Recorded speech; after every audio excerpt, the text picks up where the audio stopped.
Welcome to 2018. If you're someone that's always like, man, these years go past too fast, and this year you want to get some things done, you want to tick off some boxes, then this video is for you. Because in this video I'm going to go through 8 things that I reckon you need to make 2018 your best year yet.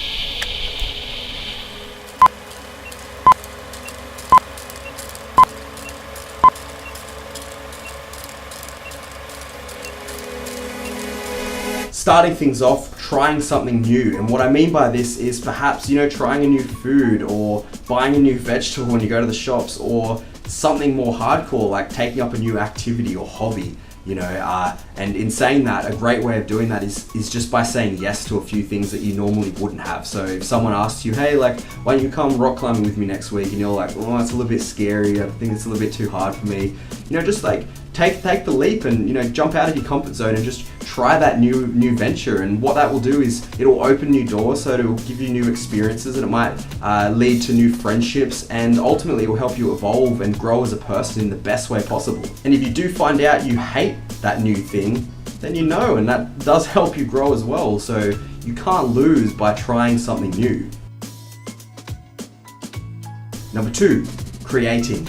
That's in regards to, drawing or painting or sewing, knitting, building, writing, creative activities that help stimulate your brain a little bit differently is what I'm talking about here. And if you think about it, a lot of us when we were kids, we all did create things. We picked up textures or crayons and we just drew, and it didn't have to be good or whatnot, but we were always designing and testing things. And this year I challenge you to just, whatever you do enjoy in regards to that whole creation side of things, try that again and see if it does pick up again, and it opens, different avenues in your mind again. Number 3, reading. Now, if you don't like reading because of school and, when they just set you books or textbooks and then you got to write essays on them, and, you just don't really care about them in general, and that just helps you just get turned off by reading, I want you to consider that here, that's the reason. And in doing so, it helps you move forward, because you can choose whatever you want to read now. And I know reading is definitely a skill, and it can be hard to, stay focused on reading those sentences, but you do get better at it over time. And so, you start off by just reading articles or biographies of people that you look up to, or fiction. That's a great way to stimulate different things in your brain and help you learn even social constructs and your social behaviors, and even what you like about yourself and others. Or other things that you could read perhaps are comics, or if you really want to go down that route, you can read textbooks too. And obviously there's many benefits to reading, such as focus and learning and seeing things differently. And I don't think any of those things are bad. So I challenge you this year to read, and if you already read, why not read more? Number 4, traveling.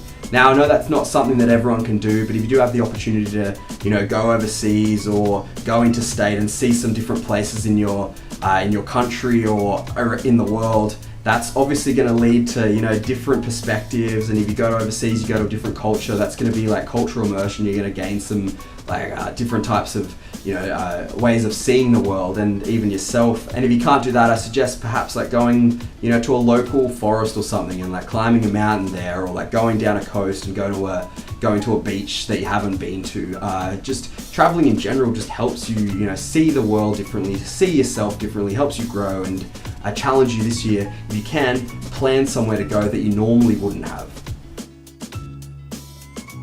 Number 5, no more gossiping. That's going to be a hard thing for a lot of people.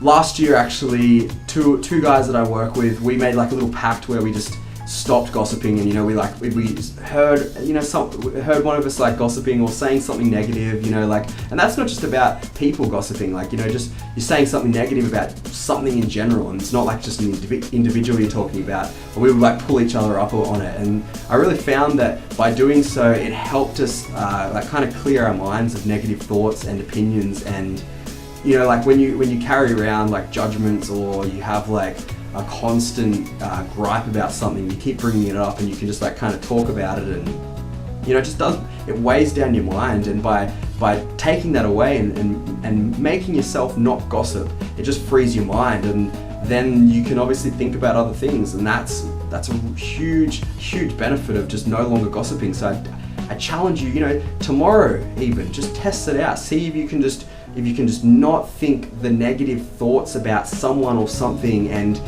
see ultimately if you can't talk, if you don't have to talk about it. Number 6.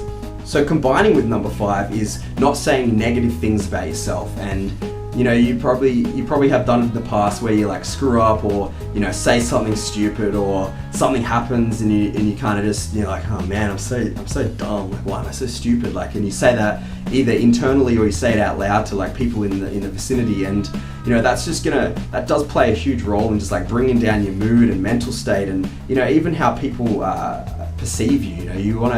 I challenge you, like when something happens, just don't like beat yourself up about it. Don't like bring yourself down even further by saying things like, God, like why didn't I not know that? Like why am I so dumb I'm always doing that, like just take away that and just see if that just does, bring you back up and clear your mind a little bit more.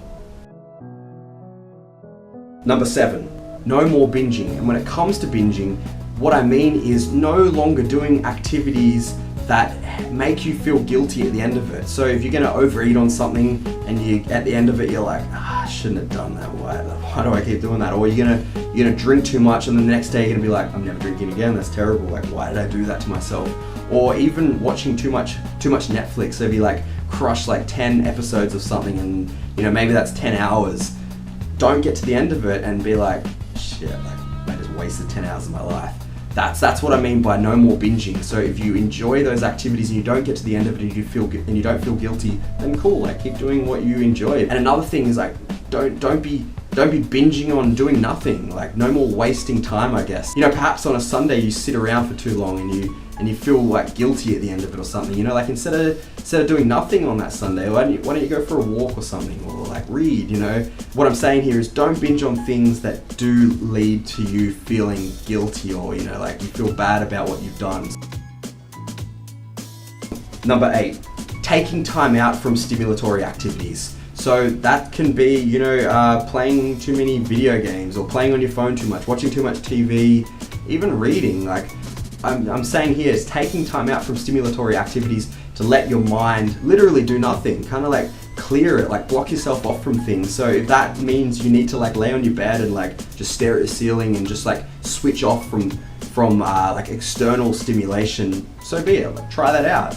That can be something, lay on your bed and literally look at your ceiling and just like set your timer for like 5 to 10 minutes or something, where you don't have any like people distracting you from your thoughts, or like social media or something. So I challenge you to cut out stimulatory activities for certain portions of your day, to just like literally do nothing, let your mind wander and like kind of wind down, so to speak. Okay, so that's it. That's my 8 top things for 2018 that I guarantee will help you have your best year yet. If any of them do, like click to you or hit home, chuck some comments down below. Let me know what you think of them. If you have any questions on anything that I talked about, hit the comments down there as well. If you enjoyed the video, hit that like button. If you got anything out of it, hit the subscribe button. And I guess that's about it for today. I am trying something a little bit different with this video. Obviously, this is not like typical to what I've usually been posting on here, but if this is like enjoyable for you, let me know. And I guess that's about it. So thanks for watching, and I'll see you next time.